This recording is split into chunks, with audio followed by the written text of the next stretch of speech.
Marks 5 years since the World Health Organization officially declared COVID-19 a pandemic. According to a CDC estimate, close to 150 million cases of the virus have been reported in America since the start of the pandemic, with more than 1 million people dying from the disease.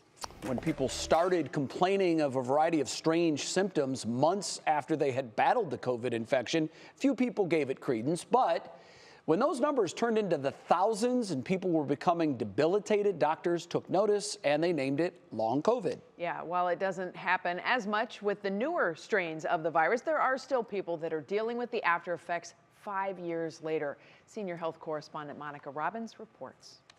5 years later, 7% of Americans still claim to have lingering long COVID effects. So we'll see people with brain fog, fatigue, dizziness, fast heart rates, stomach issues, obviously the taste and smell that everybody associates with the initial COVID infections. There's a number of wide variety of symptoms, but we're still trying to figure out all the ins and outs of what causes it and how to treat it, but we definitely know that it's a syndrome that's developed. Is there one common symptom that you see most? The fatigue is probably one of the biggest things, but everybody has their own story.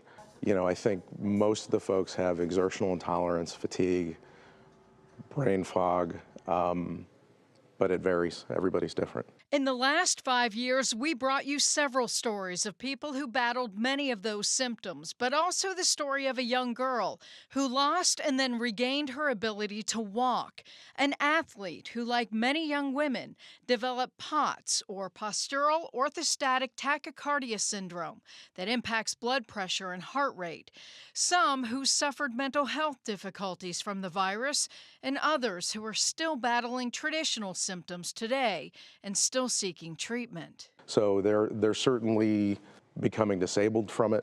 Some people have very minimal courses and it gets better within a few months, but there are people that so far it's been lasting for years. What about hope? What about treatment? Treatments, we're still not there yet. The biggest thing that I tell everybody is we know that long COVID is real. We're still looking for the cause. There's a lot of ideas out there. If you look into the research, there are numerous ideas and numerous studies that are going worldwide to try and figure it out. A study out of Yale surveyed 3,500 long COVID patients and found nearly 1 in 10 suffered from 5 or more persistent symptoms. These individuals included young, previously healthy adults, were twice as likely to be sidelined from work compared to those with fewer symptoms. And experts say the COVID vaccine is still the best way to prevent long COVID. And even though the newer variants are more mild, the more times you've had COVID increases your risk for long COVID symptoms. Oh, that's an interesting one. Yeah. That is interesting. It's So surprising. Usually they're saying those who've had COVID 3 or more times are those who are at higher risk for getting long COVID symptoms. I know you asked in the piece, where are we on treatment? And he said, we're not there yet. Any indication that it's coming soon? You know what?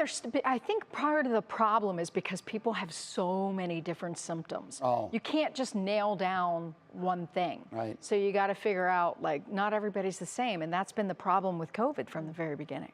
Oh my gosh, think about Tough to how much handle. we all have learned about disease and mutations. We're and still learning. oh, it's incredible. Yeah. 5 years later, yeah. Now I'm learning about bird flu. What do you want to know? Oh, No, no. just kidding. That's another day, Mon. Yeah, just Thank you.